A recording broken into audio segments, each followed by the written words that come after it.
pat me? Hi. See, that's Oh yeah, I see. that is typical of it. But that sometimes that happens on the stairs. Good girl. You're a good girl. You love your sister. Okay. And then you call Padme to you, and she does that little. And then it usually stops because they're distracted. Yeah. Doing other things. So for the going up and down stairs behavior, I would introduce a consequence. Oh. Okay.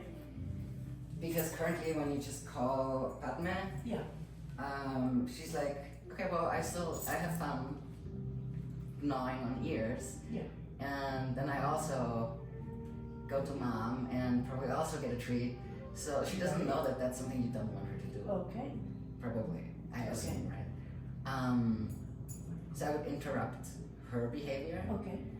And potentially even give her a very brief timeout. So she's like, oh, that's something that I really am not supposed. I guess I'm not supposed to do that. Okay. Because her freezing up hasn't stopped her yet. No, it hasn't stopped Kira. But like I said, it hasn't felt like it was dangerous yet. But it's uncomfortable. Yeah, no, it's probably not dangerous, but it's Yeah. like if she shows that it's uncomfortable. Yeah. She puts up with a lot. She's 13 with a 2-year-old basically here. But she's in such good shape. You're in great shape for her sister. Anytime you see her, gnaw on Padme's ears. Okay. Use a word that you'll use to interrupt behavior. Okay. So if you mentioned you do the hand signal. Off. Yeah. Off or leave. So do that hand signal. If she's looking at you, but like, do you usually say something before when you want to interrupt? Like when she's digging and she's not looking at you? I just put my hand right in there and I say, off or no dig. So let's say she's not looking she's at me. out there in the yard digging and you're in the kitchen and you're watching her. That never happens. So it's always right next to me or where I can see her. Yeah. She's not looking at me. Yeah. So she's looking at Padme or she's looking at the bed. And it's very cute. The dig is very cute. But she has torn up some sheets of ours already. And we don't want to lose more bedding. So this signal is what I use for her digging when she's in the bed. Like I could be right next to her in the bed and she'll have a little dig. Or Ezra will be right next to her in the bed and she'll have a little dig. She'll just get in there and it's like she's just finds such joy in it. You're like, oh, I don't know what that is, but it's a husky behavior. The digging. It's fun, huh? That's what it is.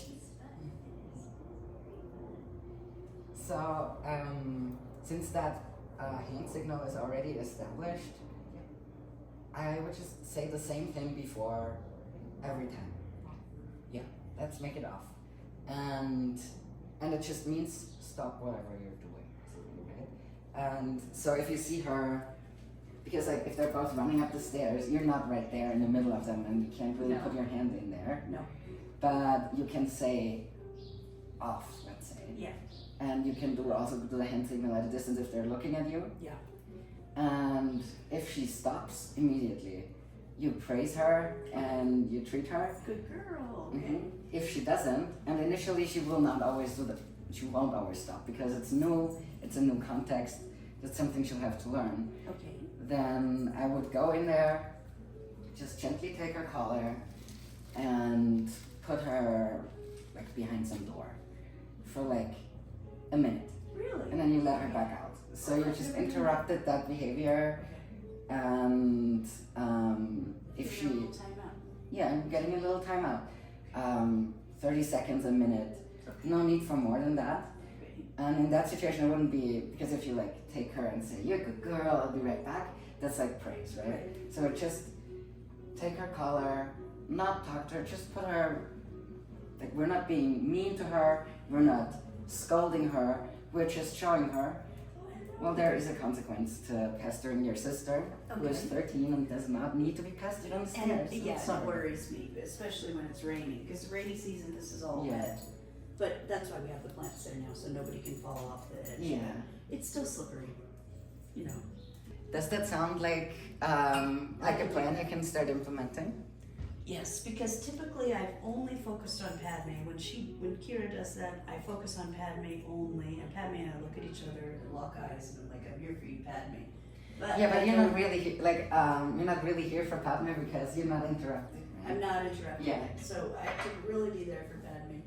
So, just to quickly, I'm just saying this into the camera so you also have it for later. Okay, thank you. If anytime you observe behavior of Kira gnawing on Padma's ear, you'll say off.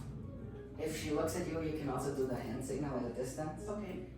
And if she stops and comes to you, or if she just stops and stops pestering her, you praise her. If she comes to you, you give her a treat if you have one there, because she did well.